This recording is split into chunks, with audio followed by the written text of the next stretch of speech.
Subcommittee on Commerce, Justice, Science, and Related Agencies will come to order. Good afternoon. I am happy to call this hearing to order, and we're pleased to be able to hear from the Administrator today. Welcome to the Commerce, Justice, Science Subcommittee hearing with the National Aeronautics and Space Administration. Our witness today is the NASA Administrator, James Bridenstine. I thank you for being here in these difficult times. I can almost see you across this room, but we are delighted that you are with us here in the old Senate Russell building in this historic room.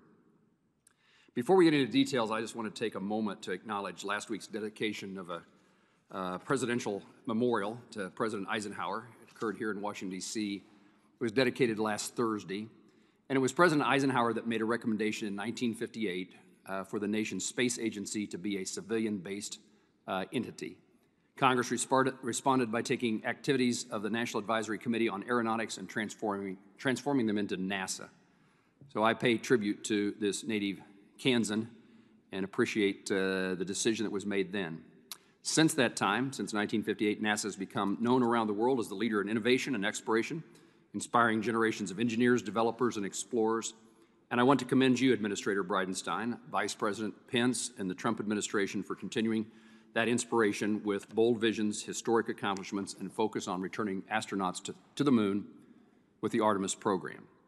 On Monday, NASA released their Lunar Exploration Program overview, which integrates the elements needed to return our astronauts to the surface of the moon with the science goals we hope to achieve. I look forward to that announcement being discussed, learning more details, and I'm glad you're here, and the timing that your presence here lends importance to this hearing. I plan on today's hearing being the first in an ongoing dialogue with NASA and others to explore the Artemis program and the impact it will have on our country. In my view, it goes without saying that significant impact the Apollo program had on our nation, and we continue to reap benefits of those missions, and I anticipate that Artemis will do the same for years to come. Much like Apollo, Artemis has the potential to influence our daily lives, from the advancements in science and technology to inspire the next generation of leaders. Fiscal year 2021 budget request for NASA contains a total of $12 billion associated with the Artemis program efforts toward landing astronauts on the moon in 2024. This plan includes the building and testing of rockets, capsules, and the development of lunar landers that will deliver a crew to the surface of the moon. I'm excited about the potential of the first woman being on the moon. However, our world has changed significantly and has been significantly altered since the initial release of the budget, and I look forward to discussing how NASA is adapting our new and unprecedented environment while pushing forward with Artemis.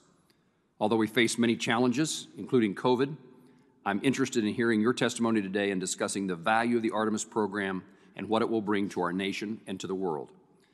These are unique times, and I look forward to hearing how NASA is planning to address them.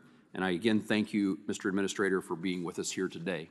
I now recognize the ranking member of our subcommittee, Senator Shaheen, for her opening remarks.